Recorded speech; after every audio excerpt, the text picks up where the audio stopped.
Hello, geometry. How are you doing? It is week 6. It is the first assignment. It is 6.1.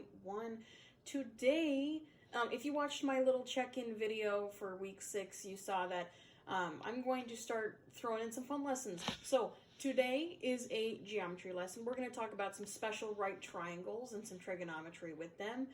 And the next lesson, so 6.2, is going to be a little fun history lesson. We're going to do some cool math tricks. It's going to be awesome. Anyway, so today let's get started with our special right triangles. We got some special right triangles. They're so cool. Look at how special they are. They're awesome. All right. So the first one, there's two ones. There's a 45, 45, 90. And when I say these numbers, I'm referring to the degrees in our triangle. So for 45, 45, 90, this is considered one of our special right triangles. The other one is 30, 60, 90. We will get to that second one later, probably next week. But today we're going to focus on the 45, 45, 90 one. So basically, if you have a right triangle and you've got some angles that are 45, 45, and 90, right? They're listed right here, 45, 45, 90. If you notice, you've got two angles that are the same, and if they're not the 90-degree angle, they must be the other two angles, right? So these could be kind of considered base angles, and if you remember, if we have base angles the same, that means we have an isosceles triangle, and that's what it says here, a right isosceles triangle, okay? So that means that the legs of our right triangle, so this leg right here and this leg right here would have to be congruent. As it is said, it is marked that this is a length of x, then my other leg must also be a length of x.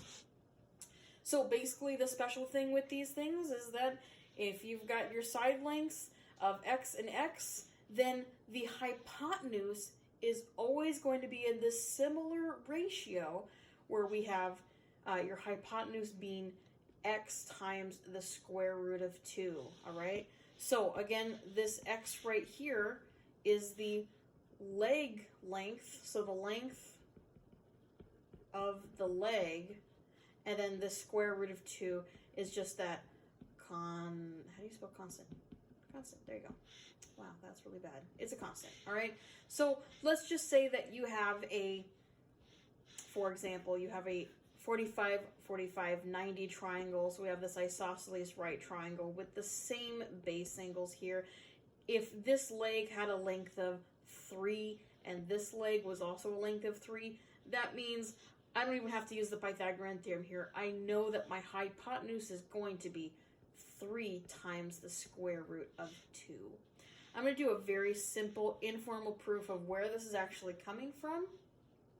So, like, where does the square root of 2 come from, all right? So we're just going to we've got a 45, 45, 90 triangle. That means that this side and this side are the same length. Let's just let them be a length of x. I don't know what they are, but it's a length of x. And I'm asking, what is the length of this hypotenuse? Maybe if I try and do some Pythagorean theorem, maybe the square root of 2 is going to show up somewhere, and that's where we get it. So let's let the length, again, this BC and CA length are unknown. We're just going to let them be x. But our hypotenuse is also unknown, but it's a different length, so I'm just going to let it be, let's let it be just, oh, I didn't think of a variable. Let's just let it be, oh, h for hypotenuse, duh, that's easy. So we're going to let this length be h. I have my legs a length of x. Let's just apply the Pythagorean theorem here. Even though we don't have any numbers, we can still just use variables. So I have a leg of x, and I have another leg of x, so that means that x squared, again, Pythagorean theorem, remember the a squared plus b squared equals c squared? So this one is just x squared plus x squared equals that c squared. This is really, it's like the hypotenuse squared, right? So I can finish off this equation by saying h squared. Well, if I want to know the length of h, can we solve for h right here? Yes, we can. Let's get rid of this exponent of 2 by taking the square root on both sides. So I'm going to square root both sides. What you do to one side, you must do to the other. That is going to cancel our exponent here. And I'm just going to be left with h equals the square root of x squared plus x squared. And then I can simplify even more and say, all right, I have two like terms. I have x squared and x squared.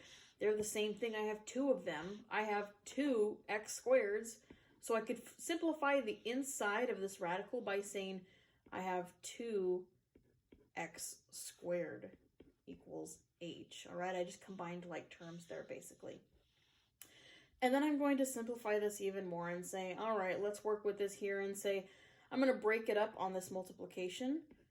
And I'm going to write the square root of 2 times the square root of x squared. Again, I broke that radical. I broke this square root upon that multiplication. I just said square root of 2 times x, or square root of x squared equals h.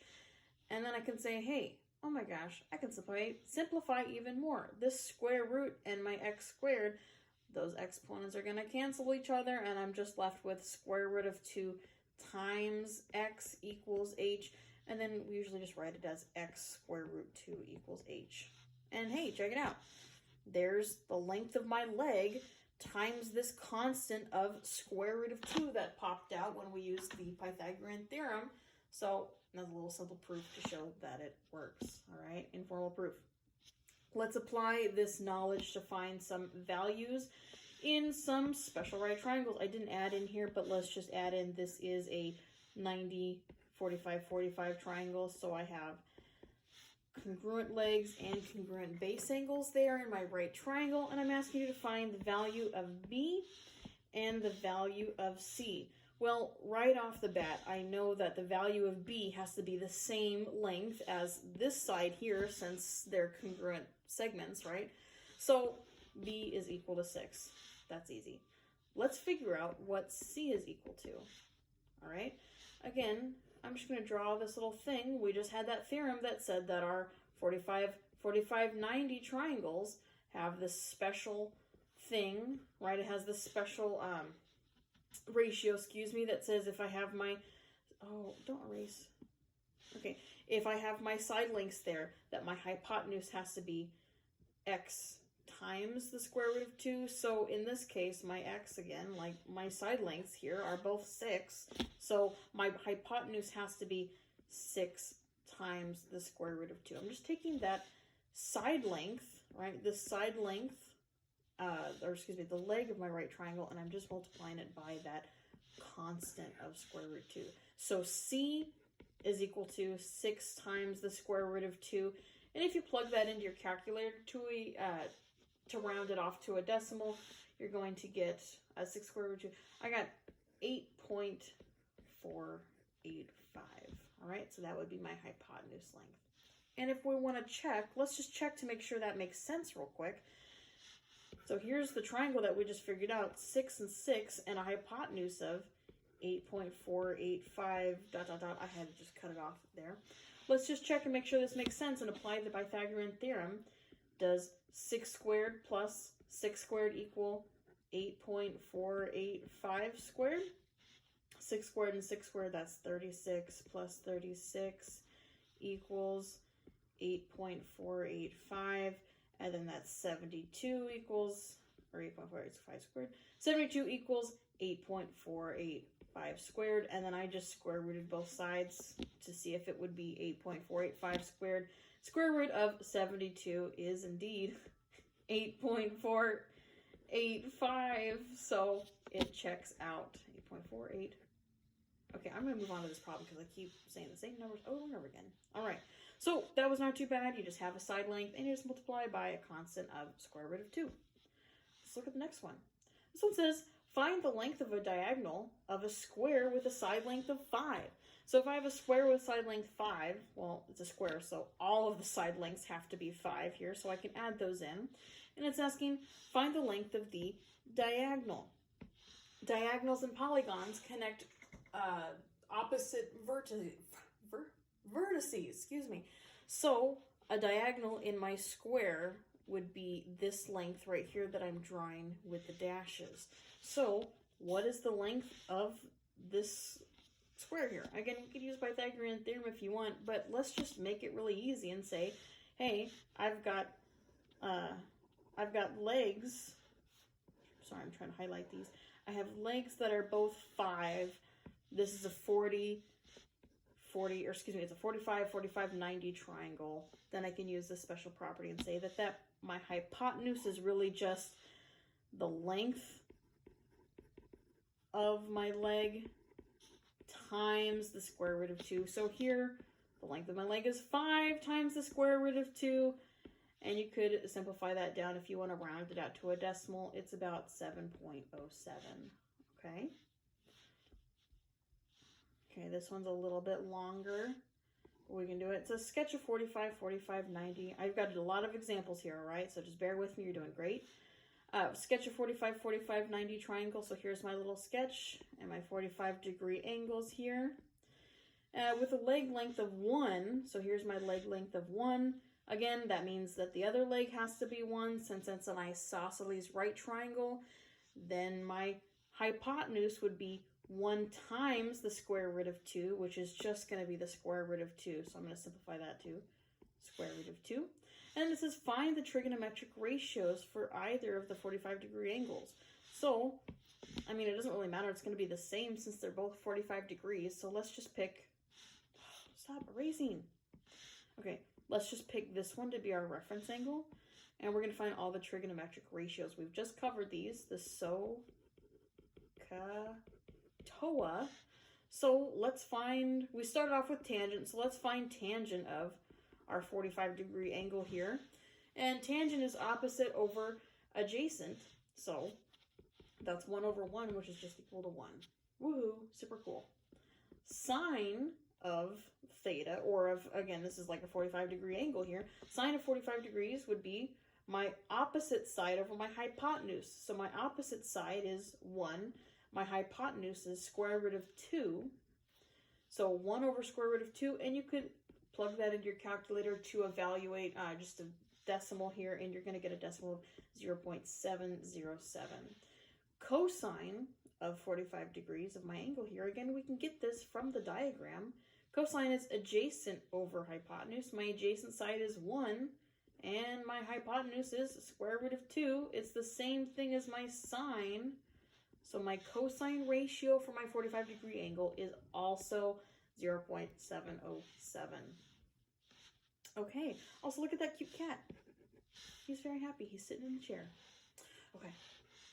This is my, oh, it's my last one. Get excited. Find all the side lengths. Totally doable. I am given a length of 3 for my hypotenuse, and I'm asking basically, what are these other lengths x, right? They both have to be the same length since it's an isosceles right triangle. We're going to assume that it's a 45, 45, 90 special right triangle. So what's the length of x? If I know I have I know I have a hypotenuse of 3, and that means that there's got to be like x times square root of 2 here, right? So 3 has to be the same as x times square root of 2, and then I could just solve for x here. So if I set my hypotenuse of 3 equal to the side length of my legs times the square root of 2, then I would be able to solve for the length of my legs, and I could tell you the other 2 side lengths, right? So to solve for x, I'm just going to divide by square root of 2 on both sides. That's going to cancel this guy out. Oops, square root of 2 there. And then I just have x equals 3 over square root of 2. And then you could plug that into your calculator to see what decimal you're going to get. And you're going to get x equals 2.121. So my side lengths of x there are just 2.121. 2.121. Okay, that was not too bad. Again, we recognize that this, let me get a different color. We recognize that this hypotenuse of 3 has to be equal to my side length times this constant of square root of 2, and then we just set those equal to each other. 3 equals x times square root of 2, and then we just solved for x. Not too bad. You guys are doing great. So today's lesson is going to be all about these special right triangles, and specifically we're only going to look at 45, 45, 90-degree triangles for this assignment for 6.2, or excuse me, for 6.1. 6.2 though, hold on to your horses, hold on to your hats, get excited. It's a fun story time with Gauss. So it's a really easy lesson. It's really fun. It's really interesting, and it's got a fun story to go along with it. Who doesn't love history and math? All right. Have a great day. Enjoy life. Yeah, you're doing great. If you're watching so far, keep it up. You're doing great. I can't tell you how appreciative I am of all of you. Getting those assignments in, showing your work. Just doing good work overall. So I'm going to stop it before I keep rambling, and adios. Adios, bye.